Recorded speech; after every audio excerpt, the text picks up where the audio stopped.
Okay, so welcome everybody.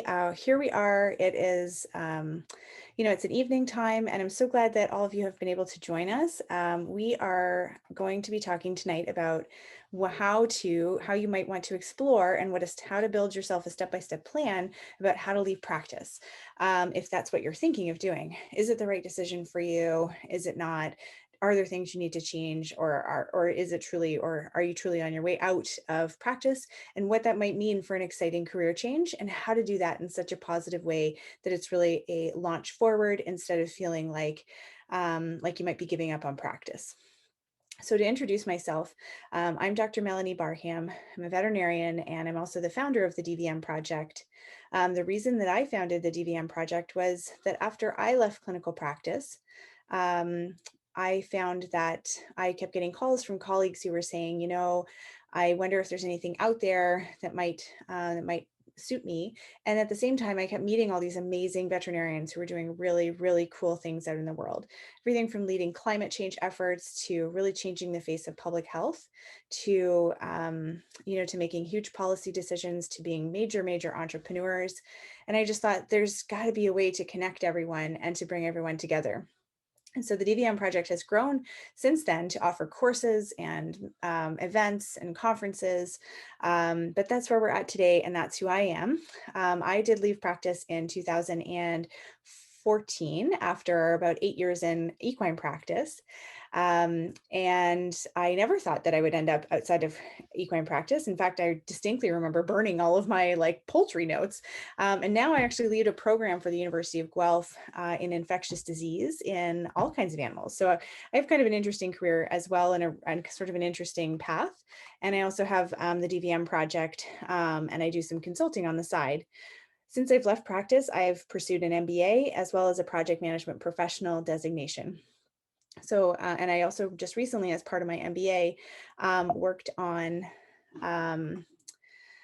did a research project, and that's part of the expertise that I can bring to this table when we talk about leaving practice.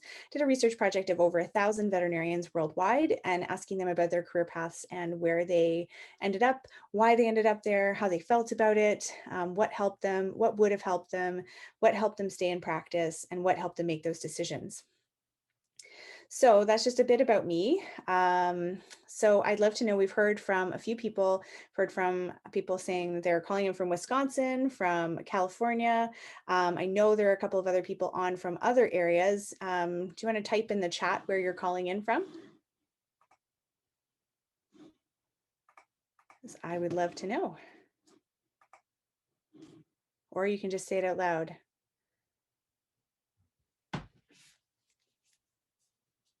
I'm going to check our Facebook feed as well, so I'm interested to know where people are calling in from.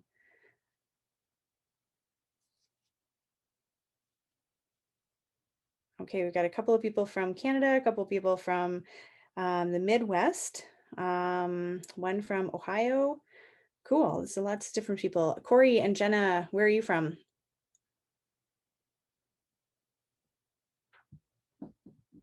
Oh, can you guys hear me? Oh, Virginia. Jenna, what about you?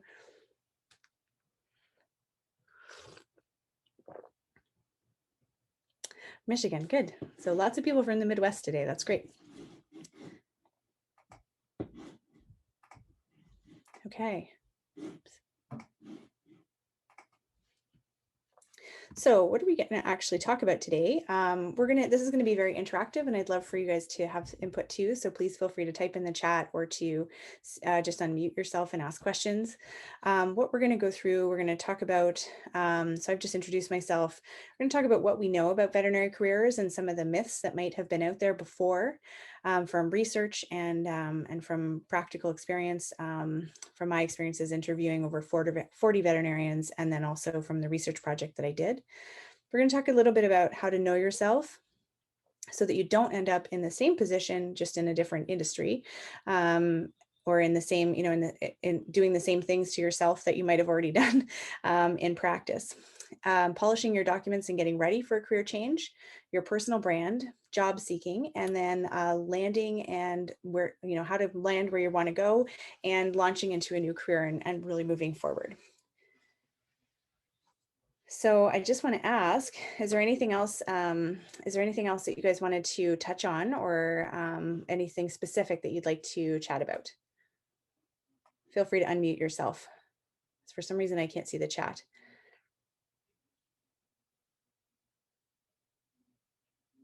Okay, and take silence as this might be good as we are. Okay. Okay, so here's some of the things that we know about our career milestones as we go through our careers. So we know that progressively as we go forward throughout our careers, we know that there are certain milestones that seem to be really important for not only for veterinarians, but for other types of professionals too. But in the research that I just concluded, these are the milestones that seem to be incredibly important for veterinarians when we're looking at career shifts. So we usually have, during our new grad phase, in that would be the first 1 to 3 years. We are looking at like an intense period of learning. Maybe you're doing an internship or residency. Maybe you're moving to a couple of different practices, but basically you're spending a lot of time with your head down and your butt in the air, just working as much as you can and trying to figure out and get really great at veterinary medicine. Some of our new grads do burn out at this phase. Our research and then real life experience tells us that, but but the big shift comes at the 3 to 5 year mark. And this is when we have a large exodus of people who are considering leaving practice, or they're considering making a shift to a different type of veterinary medicine. That's a big time, which makes sense, right? A lot of professionals and a lot of different professions get a 3 to 5 year itch. So they do a job for 3 to 5 years and then they want to move on. And we know that nowadays that's only going to accelerate. We may see a lot of more professionals, particularly in the veterinary profession, where we're really only staying in a position or an area for 1 to 2 years. So yeah, and if you agree with that, let me know. I'm just going to check our chat from Facebook as well, see if that kind of matches what you guys think also. And feel free to unmute yourself and say yes or no. I can't see, no one can see you, so it doesn't matter. So if you want to be anonymous, you can just unmute. No one will be able to see that you're unmuting. Absolutely. Unmute yourself and say yes or no. Okay, oopsies. Absolutely. Okay, good. Oh, hold on a second. All right. Okay, and hey Donna and Brittany and Michelle is also watching, and Donna is joining us from the Pacific Northwest. Awesome to have you guys here. So we know that 3 to 5 year mark is really important, and then we're at the 10-year mark is another time when people start to leave. Now, interestingly, people who are going to leave the profession entirely tend to leave at either the 3 to 5 year mark. So they tend to leave at this crucial time. They've just had it with veterinary medicine. They did want to do something else completely different. Potentially they feel like they've had, potentially they haven't invested as many years as somebody who's been out 10 years. This is a hypothesis as to why. So they will jump into a different career. They'll retrain to do something else or move into a different area. And then the other time for people who are going to leave the profession completely is at the 20-year mark. And there's a big mass exodus there. So potentially they've had a nice successful career. They've really enjoyed it, or they might have gone through several burnout cycles or had some challenges but repaired themselves and been able to go on. And then they decide to make a big career shift into something completely different. But then around this 10-year mark is when a lot of people will start to really question where they're at, and they'll start to make a career move. The other thing that I want to really draw your attention to is that we used to think that people who left primary care clinical practice never went back. And that just isn't true. There is, for as many different ways as there are veterinarians, there are different ways to do your career. So it's not linear. It's never linear. And it's always lots of different dancing around. Thanks, Britt. Yeah, I'm glad to hear that you agree with that. And about the 3 to 5 year mark. We really see a lot of shifting around. I know tons of colleagues who have shifted in and out of clinical practice, have dipped a toe in lots of different fields and decided, oh, okay, well, actually, what I really wanted was like a more progressive practice. I just had to wait for a progressive practice to come up so that I would want to really get involved with, or we had to wait until I had the cash to start my own, or I had to wait for whatever, or or I decided to try something else to refresh my interest in veterinary medicine. So these are all very natural cycles that we go through. The other thing that's really interesting that I want you to remember is that in my survey of 1,000 veterinarians, we had about a 60% were still in primary care practice. 75% of them were had considered leaving practice at one time. So that is a huge percentage. That's almost all of the primary care practitioners. So if you are feeling like you want to leave primary care practice, or you're not sure if it's for you anymore, that's a pretty normal feeling. It doesn't mean that you may end up staying in primary care practice. An awful lot of the people that I end up coaching and talking to end up staying in practice, and that's okay. And then another portion of them decide to try something different for a while. And maybe that's permanent, or maybe that's kind of a permanent shift. But don't feel like you're alone or that you're a weirdo for feeling like you want to leave practice, because so many people feel that way. The other thing I want to draw your attention to is that along the way, so it used to be that really you'd retire at, maybe 20 years in practice, 30 years in practice.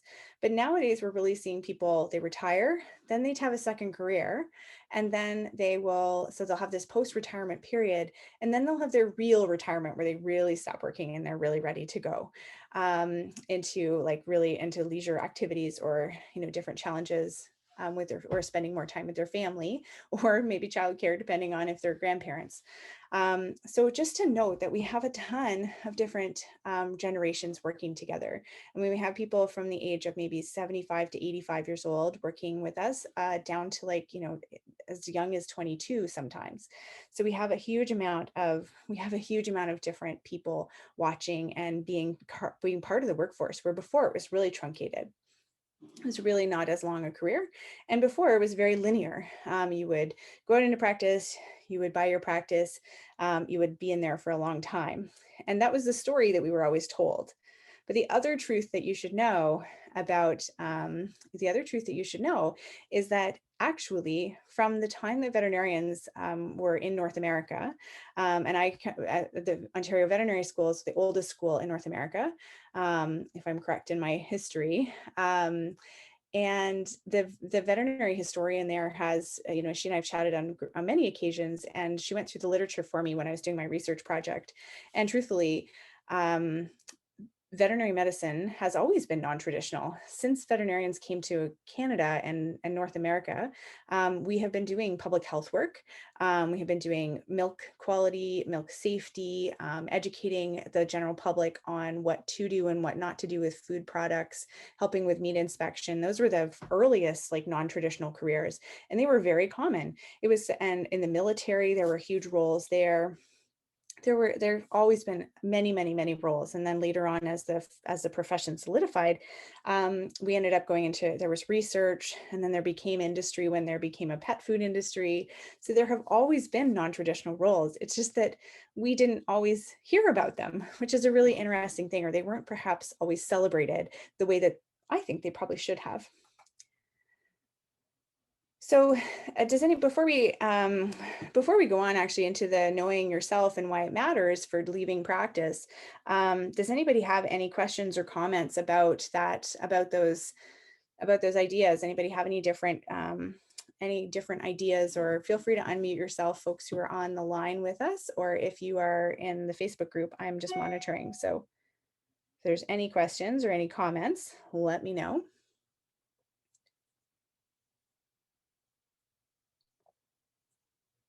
Okay. So, I yeah. guess based on your research, any feeling as to whether the shift towards more women in veterinary medicine or the shift towards more corporate medicine is influencing this path that you've outlined? Super good question.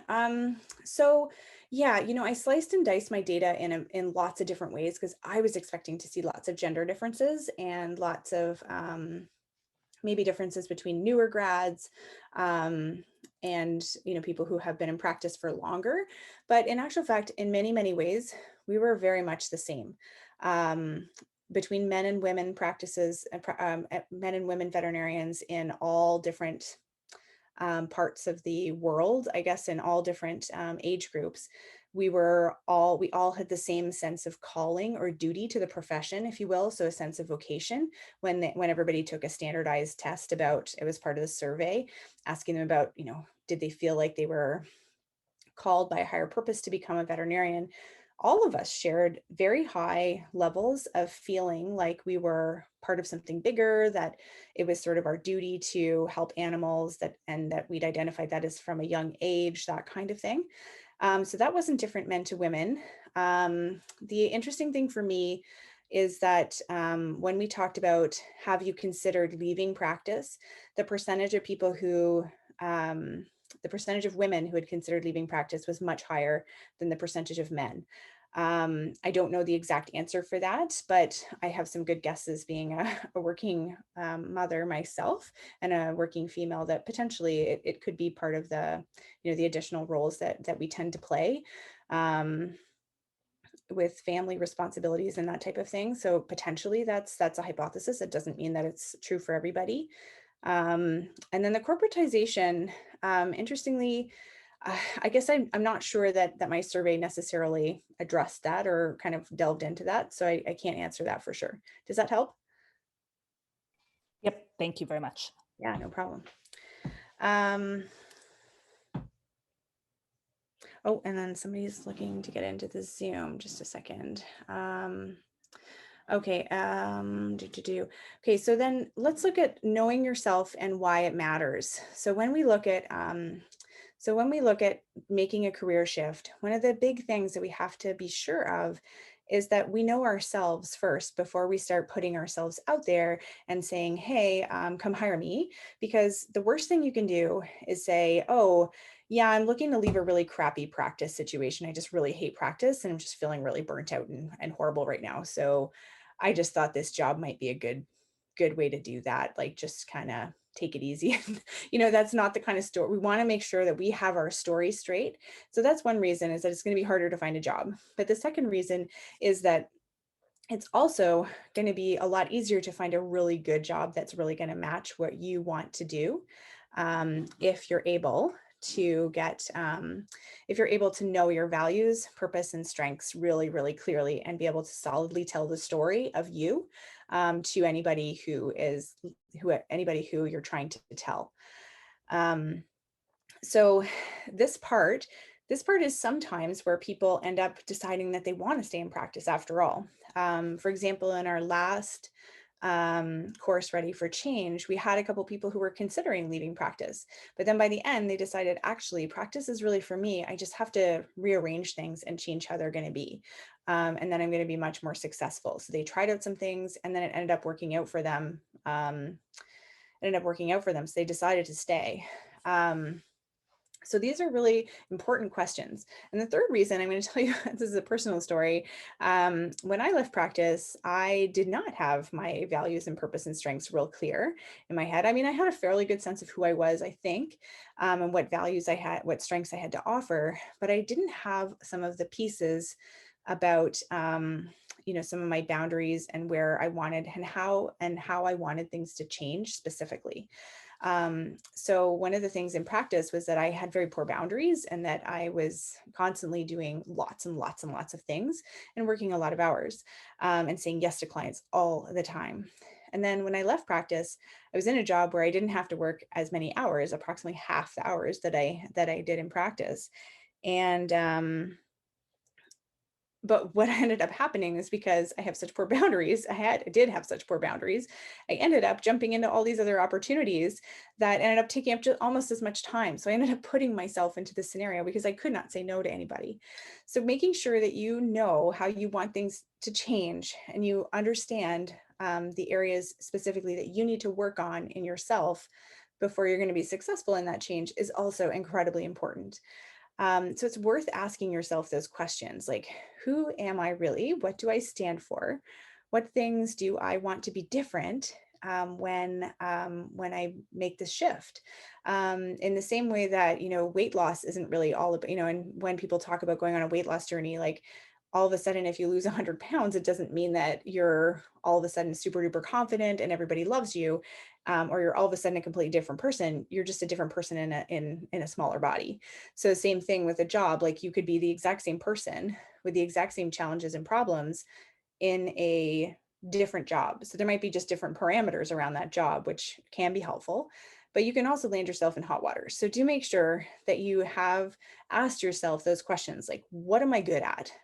What do I really dislike and why in where I'm at? What do I actually really value and what is really irking me about where I'm at the moment, or what is going against my values?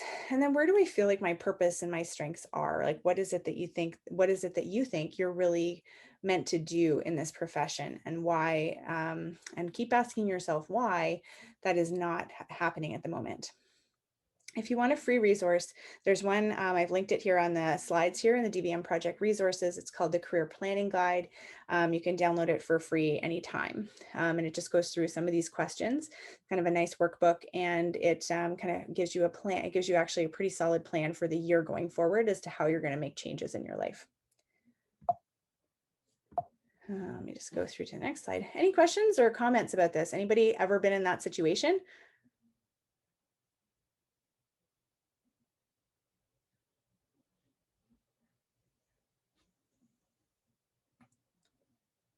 Okay.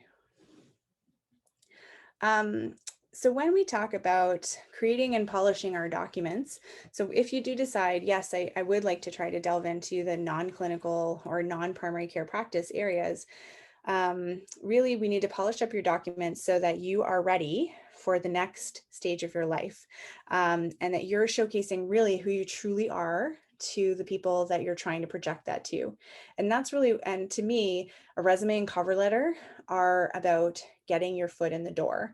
Because if you're really engaged with with your potential position, this is a really great way to, this is really the way to move to get in the door so that you can showcase the amazing person that you are. A lot of veterinarians are really good at interviews. Some are not so great, and need a bit of help with that. But a lot of people, once they're really in a position, once they really are showing up to a position that's really positive, that really aligns with their values and really is where they want to be, it's not so hard to be in the interview. But the challenging piece can be getting your foot in the door with the documents. So if you're dusting off a resume for the first time in quite a long time, then then you're going to be looking at your resume and looking at potentially an old Word document that might be formatted kind of weird, or might be hard to look at. It might not be really, or it might be like 10 or 15 years old, depending on when you last dusted off your documents. So when you're looking at this, I would encourage you to look at brainstorming and idea generation as the first step. So looking at, okay, so what are all the things that I would want someone who is looking at this to know about me? Do I want them to know that that I, what do I want? Do I want them to know that I'm a leader? Do I want them to know that I love wildlife? Do I want them to know that I'm a really big policy junkie, that I just really, or that what are the big things? And you can honestly just dump down everything onto a piece of paper, write it down, or put it onto a Word document or something like that. And and write down all the positions you might have had, and then go from there. So start there with just the brain dump. And then your next step is kind of getting clarity. So looking at, okay, here's the area that I think I want to move into. So these are the jobs and these are the competencies that these people who are hiring are going to want to see. So for example, if I'm going for an executive position or a management position, they're not going to want to see that I did full watch when I was in veterinary school. They do not care about that. And that's just a waste of space on your resume.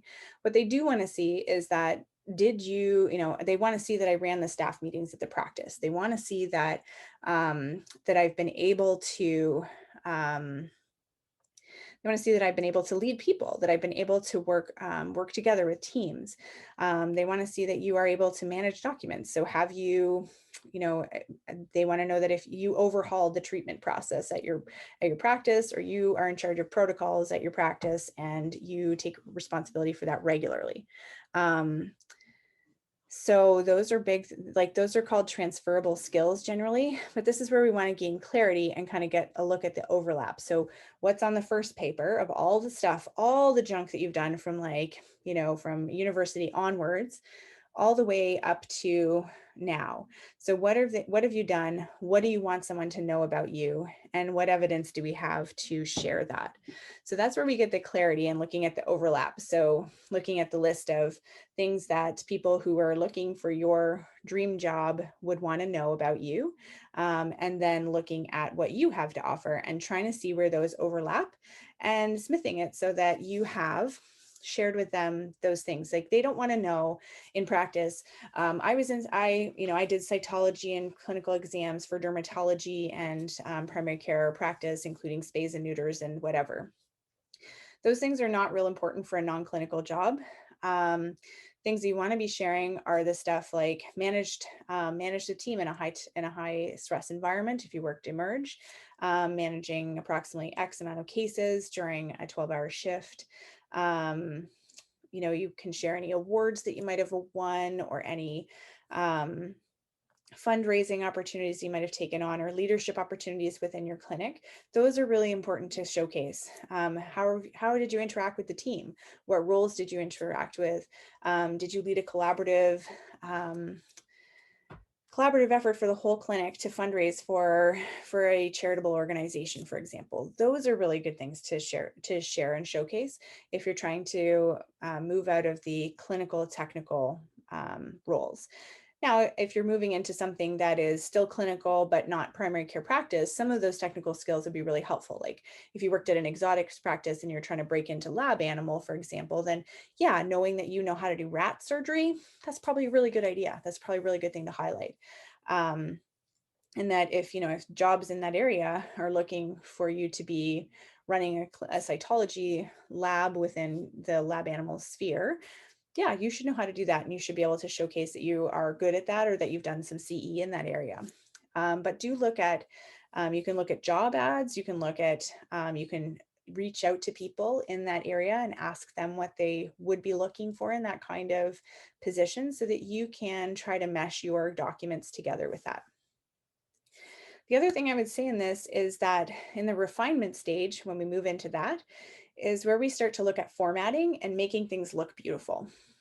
It's really great if you can add some color or add some interest to your documents so that it's not just like a plain old Word document. Even if it's an academic CV, please add some color or choose a template that is really beautiful. I often use templates in Canva, and I'm going to just pull those up right now. I'm going to stop screen sharing and I'm going to pull those up. While I'm pulling those up, does anybody have any questions or any comments? Anything that might have worked for you or tips and tricks you want to share? I'm just monitoring the Facebook page as well.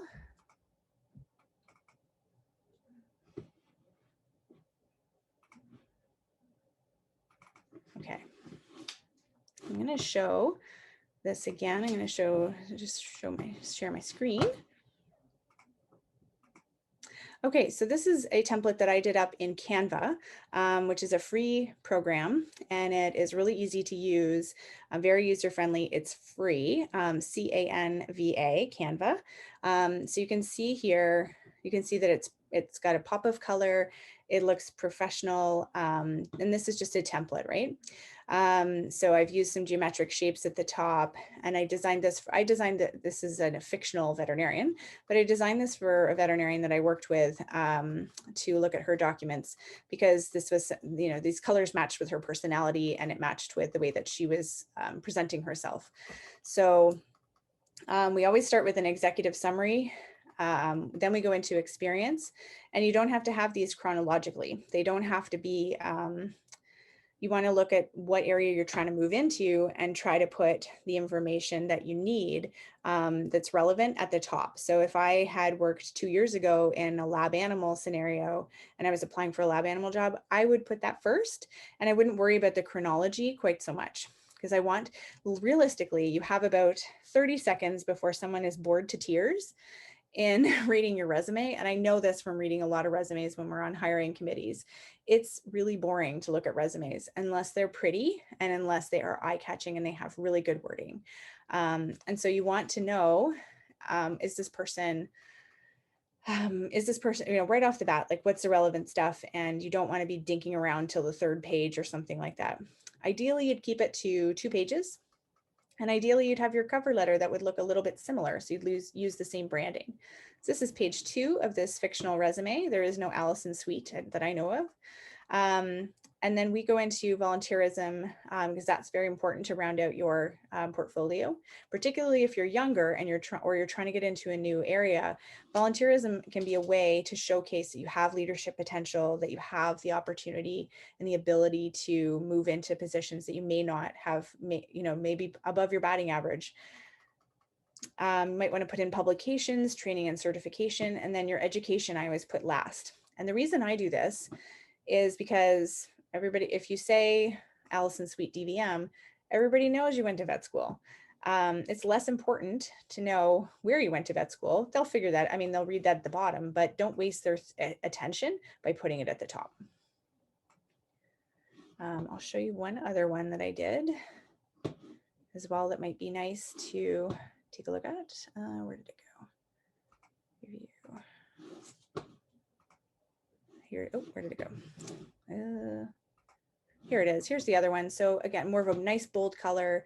This is the cover letter here, and then we go into then we go down into the resume. You're not screen sharing right now. Oh, sorry. I'm sorry. Thank you. Thanks for telling me. So here we are here in this fictional veterinarian, Maria Awesome Vet DVM. So again, it's just like a nice bold look to it with a different color, different shapes and fonts, but still looking really pretty and bright, like it would catch someone's eye. So this is kind of in our refinement stage where we'd be looking. Okay, I'm going to just go back to our presentation. Anybody have any comments or any ideas? Like, has anybody experienced that where they've used a colorful resume or kind of or made things look a little prettier or pop and had a better result?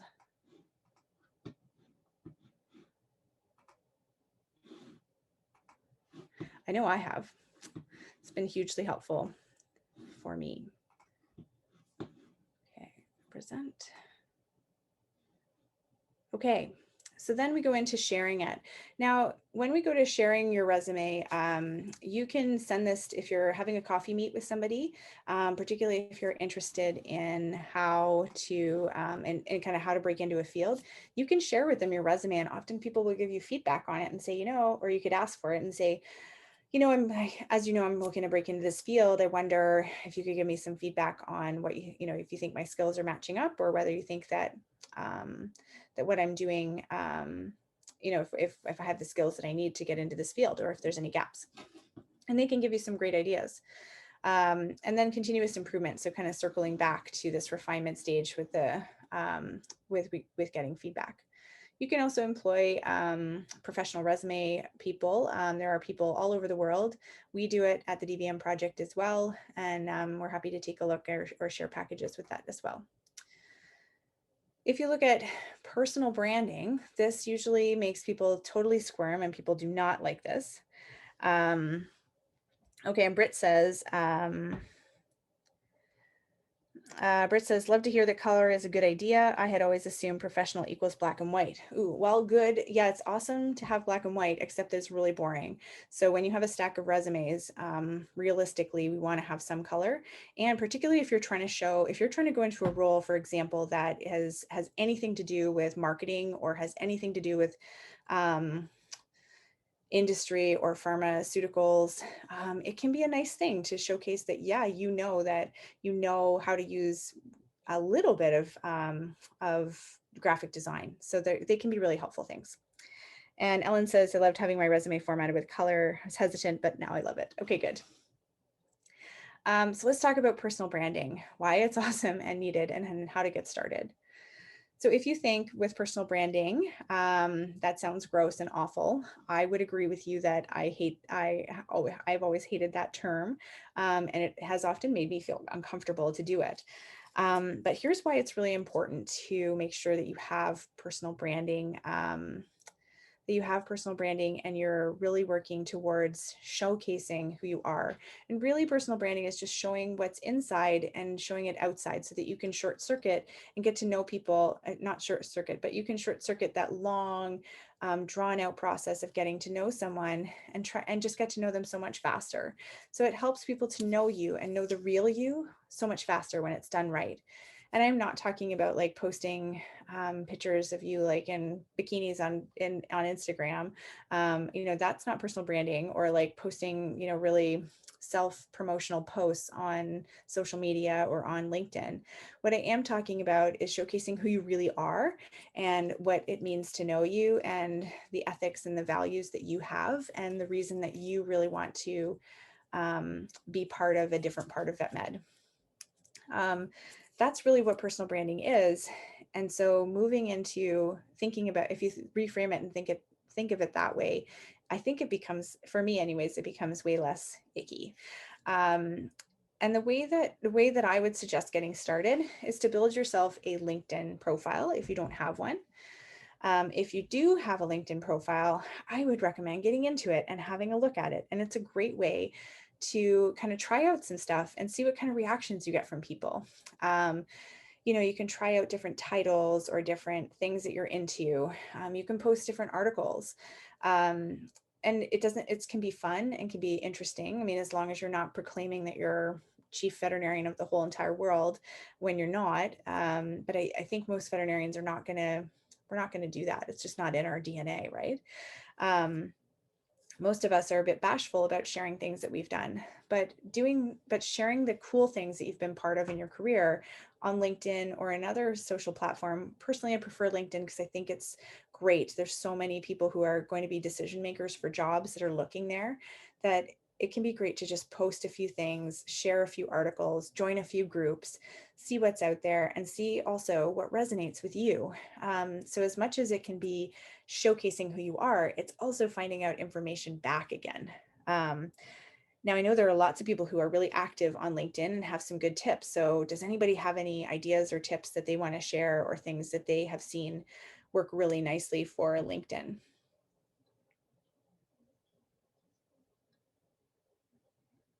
Just checking on our feed here, or anybody had any good ideas on how to network. I recently heard from Ellen, and I'm going to call Ellen out because she has like um, Ellen, I know you're on in the Facebook group, but I was amazed. Ellen and I were chatting, and she had reached out to some really big, influential people and just said, "Hey, I am interested in this, and I wonder if you would want to meet." Um, and not because she's trying to make a career transition per se, but just because she was interested in networking and making connections with people. And so she got a little brave and she did that. And I think that's really, really important. It's so great. There's never been a better time, and people have never been on Zoom more. So they're just so used to it. And we're all sitting at home at our home offices if we're outside of clinical practice, a lot of us. And most people have 5 minutes to connect. And most people, if you are humble and kind and just say, "Hey, like, I'm just so interested in meeting with you. I really was admiring what you were doing on social media," or "I really admire what you're doing. I saw your article on LinkedIn. That's so cool," or "I saw your research. I wonder if you have 15 minutes to chat. I just would love to know how you got where you got." Most people will say yes, even if they're really big deal people, really, really huge people. I know. Oh, there's Sarah Herbs has posted in our Facebook group. Anyone in Pennsylvania, lovely vet I work with specializes in headshots. Ooh, that's awesome. And does a lot of work with veterinarians. Oh, I love that. That's super, Sarah. Thank you for sharing.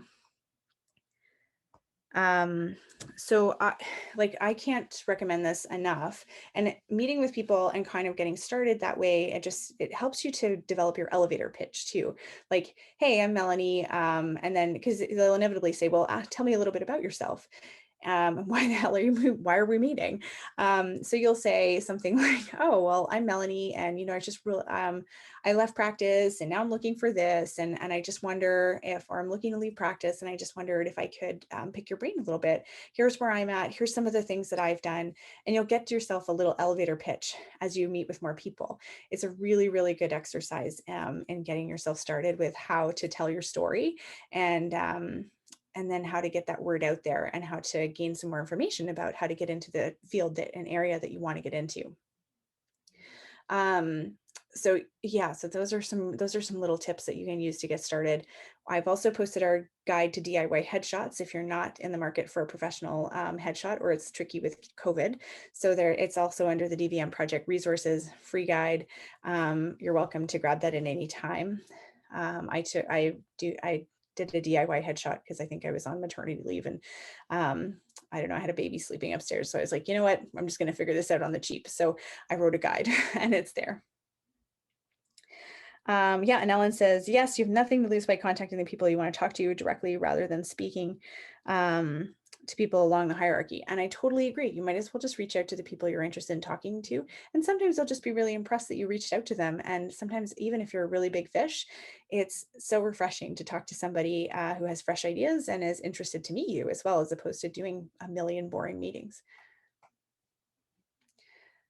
So that's a little bit about personal branding. Now, let's talk about finding and landing the job, tips and tricks. So, when we talk about finding the job, I guess just give me like a hands up or a thumbs up on Facebook if you feel like it's challenging to find job postings that are actually for you, or you feel like it's challenging to find the right post, or you just feel like it's hard to search around and find job postings. Give me a thumbs up if you do. And or if you are an expert at finding, or if you have any tips on how to find job postings, then let me know as well, because I would love to hear them. For our people on in the conference call group, oh, I've seen some thumbs up here. That's great. Anybody else have any thoughts on that, or any tips to share on finding really good jobs through LinkedIn or Indeed or any other job platforms? Okay, we'll come back to, oh, there might be a comment there. Hold on a second. DVM Gain, yeah, that's a great spot. Is DVM Moms in government, academia, industry, and I can't remember what the N stands for, but that's a great group. We also post jobs here. There's lots of groups that are posting jobs for non-clinical stuff. Any other tips or ideas on that?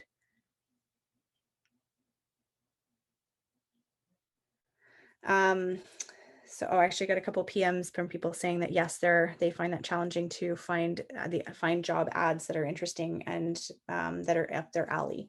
So one of the things that I like to do when I'm kind of looking for where I might go next would be to, and recommend to people, is to go through jobs not location dependent, but just looking at the job landscape out there. Globally, and looking at jobs and saying, okay, I looked at this job for a data analyst for Royal Canin, for example. That sounds like, and just, even if that doesn't appeal to you, write down why that doesn't appeal to you. Why does it sound like an awful idea for you? Or why does that sound like the very best idea in the entire world? So that you can kind of get your parameters straight, so that it's much easier to narrow down. If you are stuck in the location where you are, and there's no, you want to stay where you are, then you're going to be geographically located, but don't do that, because there may be things opening up and changing in the world. And it never hurts to ask and see if it is actually required to be in that position. I mean, if you're looking at it, if it's a physical job, as far as meat inspection or something like that, probably you'd have to be in that location. But if there's any remote chance that it could be remote, particularly given this year, it might be worth asking the question and seeing if it's possible to do it remotely, or from another country, or from another region. It's possible. Anything is possible. Certainly things in the US government have opened up, from what I hear. I've been working, I started being the co-chair of the USAHA, US Animal Health Association Committee for Workforce Development. And this year we ran a little survey of all the government agencies and the laboratories across the United States and Canada. And most of them said that the biggest challenge that they're having is in recruiting and finding people to come to their, like to, not to come to their locations, but people who getting qualified candidates in the door and applying. So they might be getting people who have zero of the qualifications or not even veterinarians per se applying for the jobs. So finding those job ads is really important. And it's becoming less and less important that you be able to be physically in that location, particularly with the pandemic.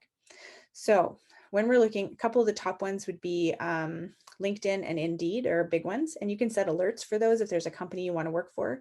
Like if you want to work for Royal Canin, or you want to work for Hills, or you want to work for, or if you really like a particular pharmaceutical agency, you can set an alert for them.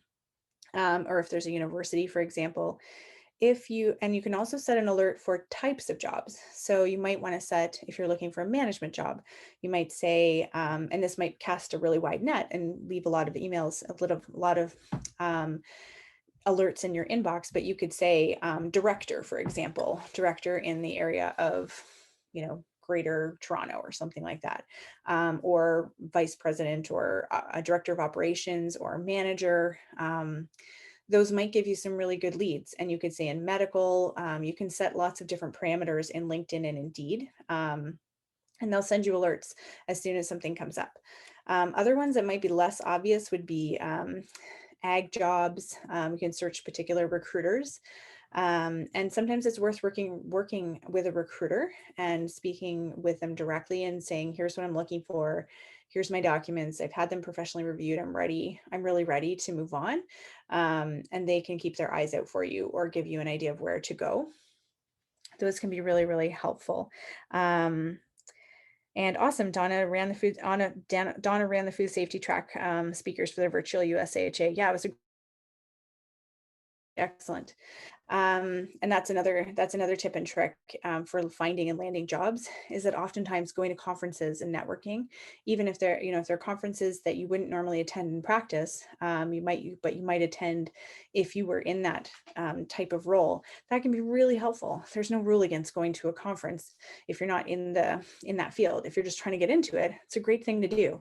It looks great on your resume. It shows you're interested, and you can network with lots of different people, even virtually. So that's for finding the job. The other parts, so each government agency will have their own portal for applying and for looking for jobs. So CFIA will have, and Canada will have a portal, and I see that Andrea Ellis is on here and watching. So awesome. Hi, Andrea. And then also, and also in the US, there'll be USA Jobs and other portals for US jobs. And those applications are very different than, a regular, like a pharmaceutical agency or what have you. They're going to have very specific requirements. So you'll have to send a letter of intent, and you'll have to fill in their online, sorry, pardon me, their online portal.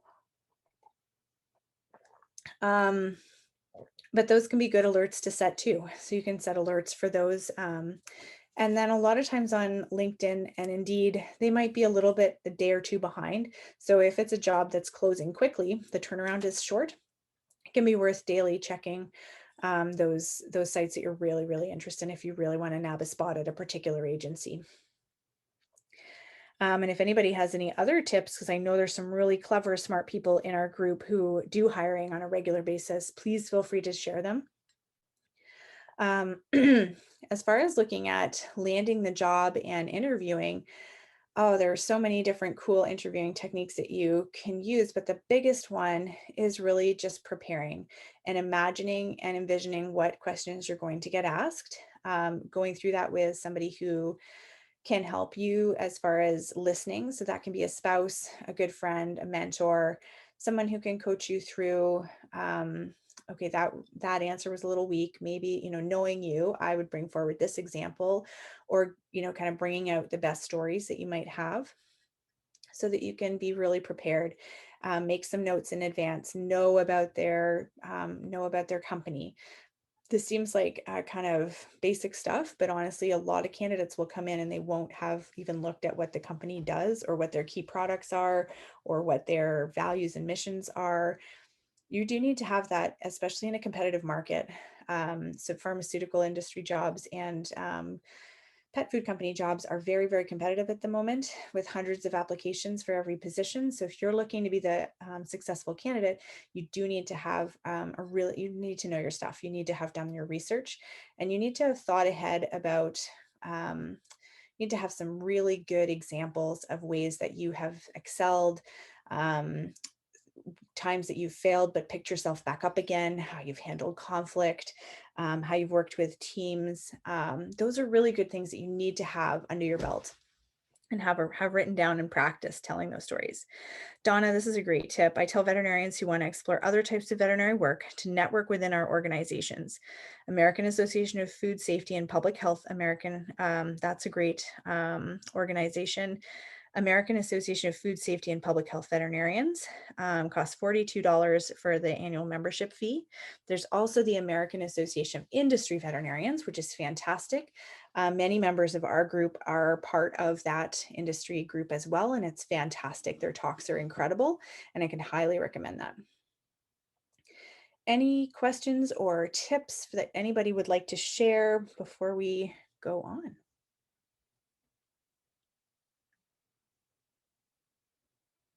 Okay, thumbs up, thumbs down. We're good to go. Okay. All right, we're going to go into Q&A and we're going to do our draw for, our Ready for Change. We're giving away a place at Ready for Change, which starts February 15th. But when we go, and we'll do that in the Q&A, and there's also a bonus for everyone who listened and watched so far.